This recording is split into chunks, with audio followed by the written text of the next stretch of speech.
साथियों नमस्कार। मैं आर के अमोल 24 चैनल पर आपका हार्दिक स्वागत है।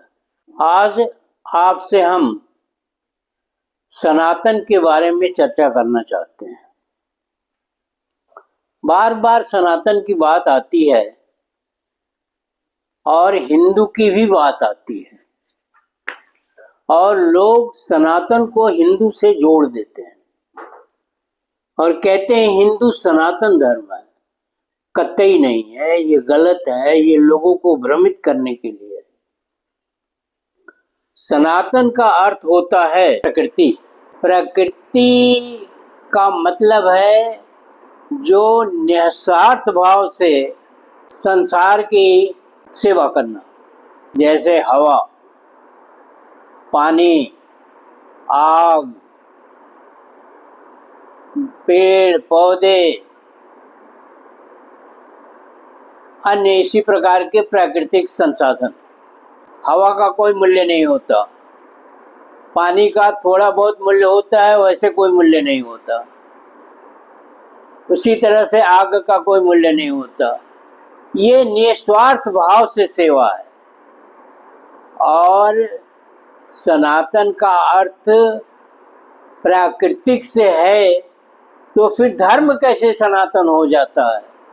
धर्म को, किसी भी धर्म का प्रकृति से कोई संबंध नहीं है, बल्कि ये धर्म तो एक तरह से सांप्रदायिक धर्म है और वो विश्वव्यापी नहीं है, जबकि प्रकृति विश्वव्यापी होती है, सनातन विश्वव्यापी होता है। तो एक भारत में सनातन धर्म कहाँ से पैदा हो जाएगा? स्पष्टता है, सनातन मीन्स प्रकृति।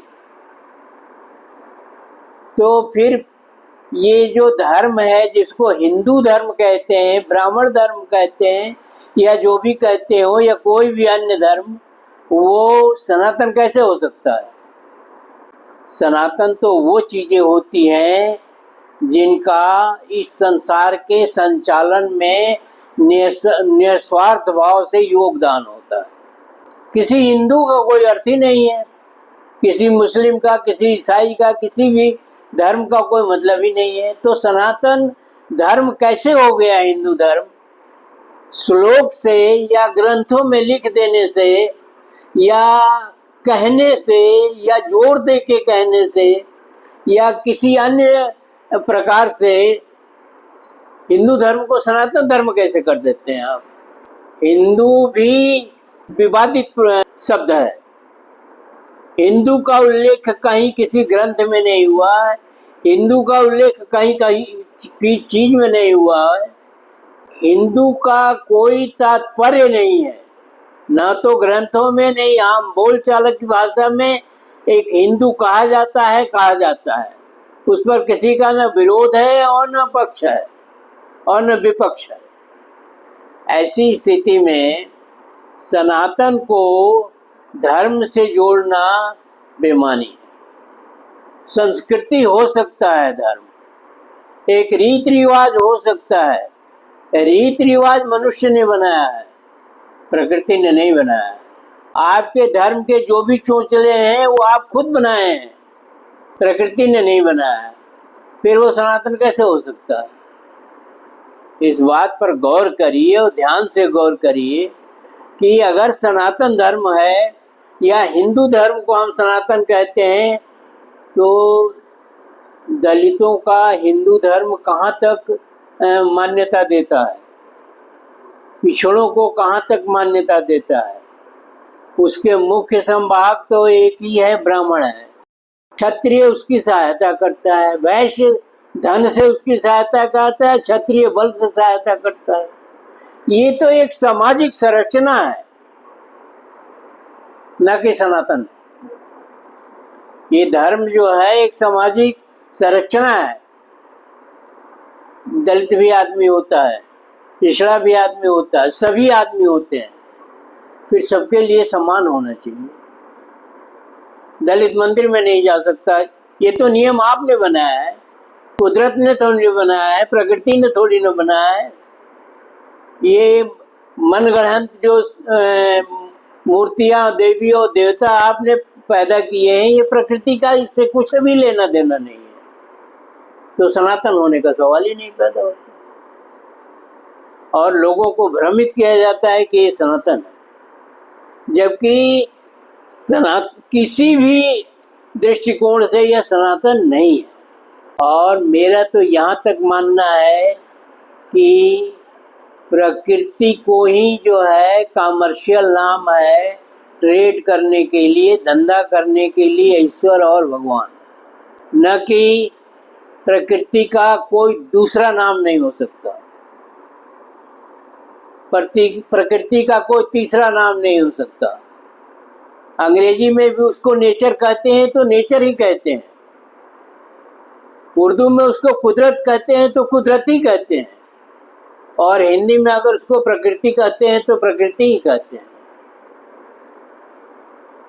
तो सनातन कैसे हो गया? आदमी का स्वभाव भी प्राकृतिक ही होता है, वो उसके बहुत सारी चीज़ों पर डिपेंड करता है, उसके बारे में विस्तृत चर्चा हम नहीं कर रहे हैं, लेकिन कुदरत कुदरत होती है और सांप्रदायिक धर्म सांप्रदायिक धर्म होता है। प्राकृतिक धर्म में अगर माननी है तो मानव धर्म को आप प्राकृतिक तो मान सकते हो, लेकिन पूर्णतः प्राकृतिक नहीं है, क्योंकि मानव धर्म में पशु पक्षी भी आते हैं, जानवर भी आते हैं, पेड़ पौधे भी आते हैं, सभी चीज़ें समाहित है, वो प्रकृति हो गई। तो मानव धर्म भी करीब करीब तो हो सकता है, लेकिन पूर्णतः नहीं हो सकता। प्राकृतिक धर्म जो होता है वही धर्म होता है। उस प्राकृतिक धर्म में न कोई दलित है, न कोई पिछड़ा है, न कोई अगड़ा है, न कोई सवर्ण है, न कोई ज्ञानी है, न कोई विज्ञानी है, न कुछ है न कुछ है, वो सबके लिए समान है। और उस धर्म को पालन करने की एक बाध्यता भी है, मजबूरी भी है। तो इस तरह से सनातन धर्म के नाम पर लोगों को भ्रमित किया जाता है, लोगों को गुमराह किया जाता है, और लोगों को सही मार्गदर्शन नहीं किया जाता। कारण उसका स्पष्ट है कि धर्म पर कब्जा करके रखना है, और धर्म जो है एक हथियार की तरह से काम करता है। धर्म धर्म की तरह से काम नहीं करता, धर्म एक हथियार की तरह से काम करता है। कहीं ऐसा हथियार होता है जो घातक हो जाता है, जैसे हिंदू धर्म, ये घातक धर्म कहेंगे इसको, जिसमें इतने भेदभाव हैं, इतने ढोंग पाखंड आडंबर हैं, इतनी ज़्यादा विसंगतियां हैं, जो उस धर्म के सारी धर्म उसको कह ही नहीं सकते हैं। मनुष्य मनुष्य में भेद है, धर्म में कोई भेद नहीं होता। धर्म में न कोई अगड़ा होता है, न सवर्ण होता है। ये तो सवर्ण एक,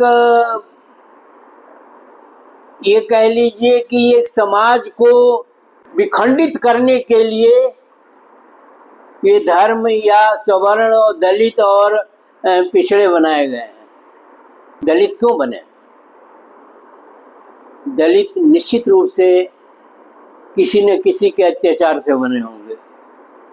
उनके सारे अधिकारों को, मनुष्य होने के अधिकार को आपने स्थगित कर दिया, उनको मनुष्य होने का अधिकार आपने नहीं दिया, और पिछड़ों को मनुष्य होने का अधिकार आपने अपनी दया पर दिया। हमारी बात मानोगे तो तुम मनुष्य हो, अथवा तुम भी नहीं हो। तो इस तरह की व्यवस्था को धर्म कैसे कह सकते हैं आप? कतई नहीं कह सकते। जिसमें समानता न हो, समता न हो, बंधुत्व न हो, वो धर्म ही नहीं है। तो धर्म का मतलब ये है कि एक दूसरे की सहायता करना, एक दूसरे को मनुष्य समझना, एक दूसरे की सार्थकता को समझना, एक दूसरे के भाव को समझना, या एक दूसरे की आवश्यकता को समझना, क्योंकि मनुष्य ही मिल करके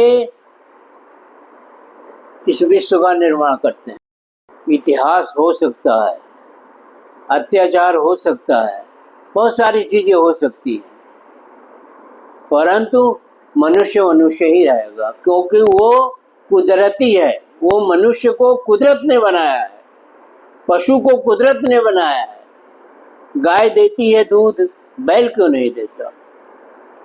उसी तरह से सारी चीजें जो हैं समान है और अपनी अपनी जगह पर महान है। हर व्यक्ति महान है, हर व्यक्ति अपनी जगह पर सार्थक है, निरर्थक कतई नहीं है, क्योंकि वो प्रकृति ने बनाया है। तो सनातन का अर्थ हमने एक स्पष्ट किया जो मेरी समझ में आया, और बहुत सारे लोगों ने इसको बताया है।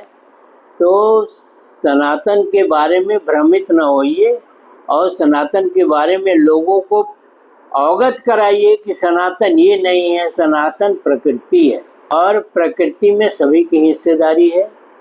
जो जितना अपनी हिस्सेदारी दे सकता है या कर सकता है। वीडियो को ध्यान से पढ़िएगा और जो समाज में भ्रांति फैली हुई है उसके बारे में लोगों को जागरूक करने का कार्य भी आप ही का है। विशेषकर मैं दलितों और पिछड़ों से निवेदन कर रहा हूँ, क्योंकि वही त्रस्त हैं और वो इस चीज को जागरण की तरह से फैलाएं, जागृत करें लोगों को। वीडियो को शेयर, लाइक और सब्सक्राइब करना न भूलिए। धन्यवाद। जय भारत, जय संविधान।